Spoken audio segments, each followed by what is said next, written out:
So basically in this episode today, I'm going to show you what you're going to need to do a carb conversion on a road glide that had a Magneti Marelli system. So stay tuned and I'll show you a detailed part list. Everything you're going to need to do a carb conversion right here. Got my pingle for the tank, NAM's ignition harness, Daytona Twin Tech coil, Daytona Twin Tech ignition system,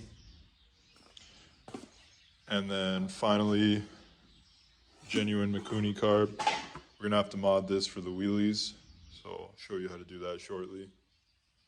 But yeah, this is everything you need to convert the Magneti Marelli bike into carb.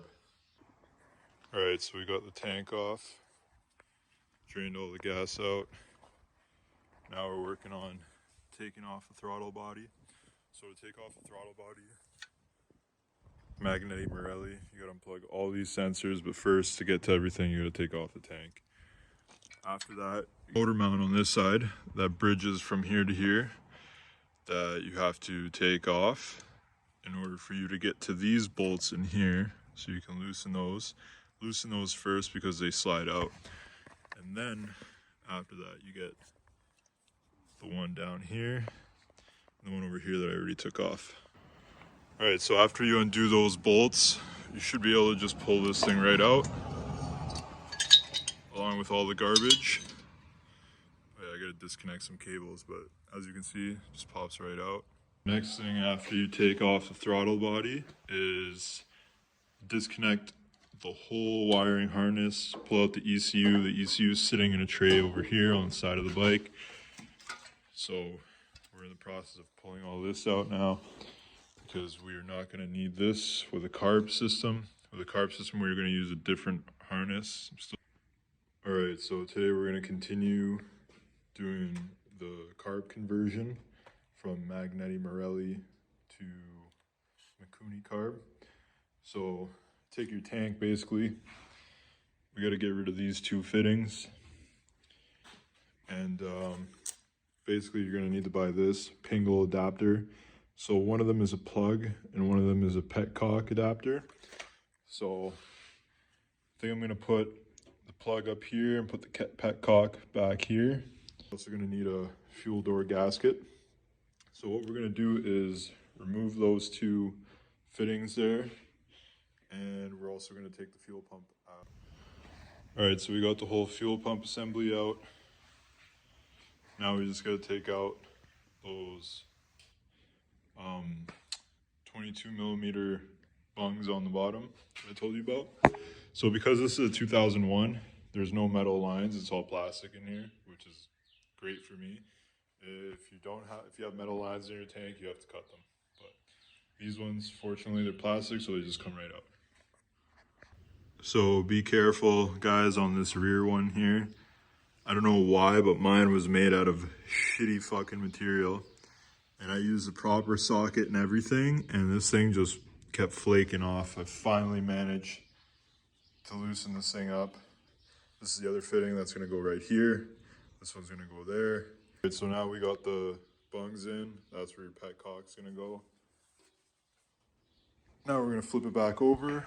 We're gonna take our new gasket and our floater and everything, so we still have a gas gauge, and put that all back together, and then we're going to screw in the petcock valve. So now we're going to be installing our pingle petcock valve here. So when you're doing the Magneti Marelli conversion here and using these adapters, you actually have to buy a pingle petcock valve, because they're slim enough to actually fit in that hole, versus a standard drag specialty is actually way too thick to actually go in there because of the plastic piece on top.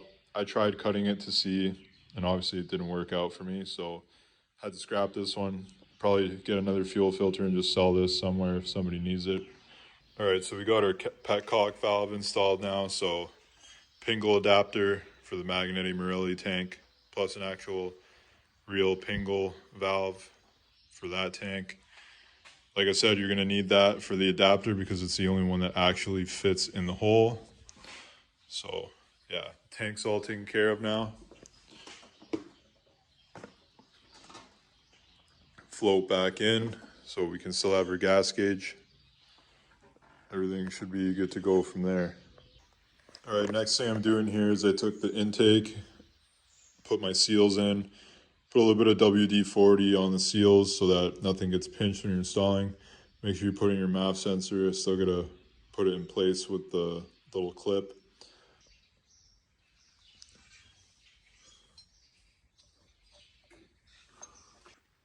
All right, so we got the intake manifold in here.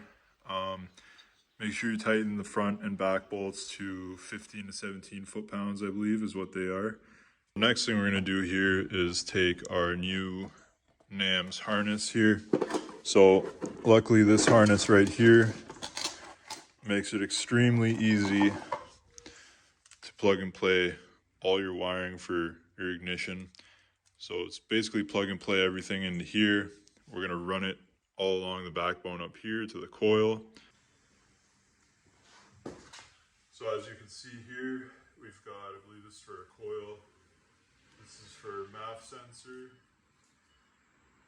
This right here is gonna plug into the wire harness of the bike, the main harness.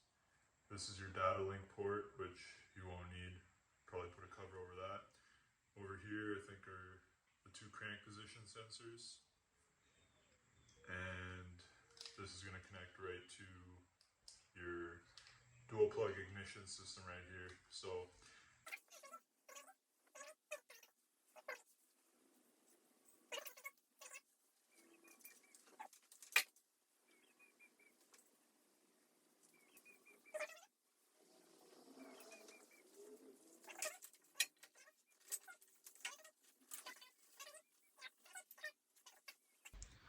all right, so we ran our cables up.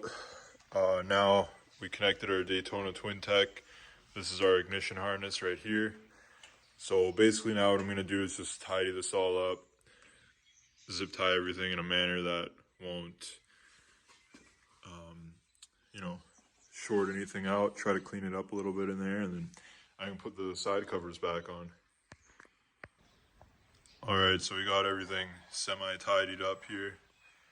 Get everything mounted for the carb fitting next. I'm also waiting for my covers. I got them powder coated because they're absolutely, Harley chrome's just not good, boys. Like, see all this chipping here? These are gonna get done eventually, but these aren't a really big priority right now, so I just got the main ones that I wanted done because they were pretty bad.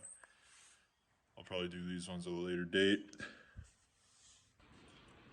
Right now we're gonna be modifying this Magneti Carb for wheelies. So if you don't know, when it comes to modding a Harley Davidson carb, you have to mod them for wheelies, otherwise they'll choke themselves out and you'll probably not have a good time. This is my first carburetor mod, so keep in mind. I'll let you know what you gotta do. But basically, we're gonna have to block off this hole, this one right here, and this one over here. After we do that, right in this area right here, we're gonna have to drill a hole. I think it's like 1/8. I'm gonna go with a center drill first. Just poke a little hole there, so that way when I go with the bigger drill, it'll be nice and clean. So we're gonna do that now. So as you can see, we got the whole location basically started. So I'm just gonna finish it up with a 1/8 drill bit. Also, you're gonna have to plug up this overflow hose here, however you do that. We capped the bottom one here. I believe that was the overflow. Capped the original vent. Capped this top one. That one already came pre-capped, so we left that one as it is. So those are all the spots you gotta cap off. And because we drilled our new hole right there, that was the original vent. That's the new one.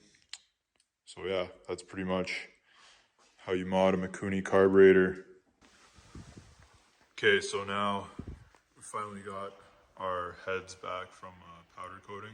Sorry, the rocker box covers and our cam cover.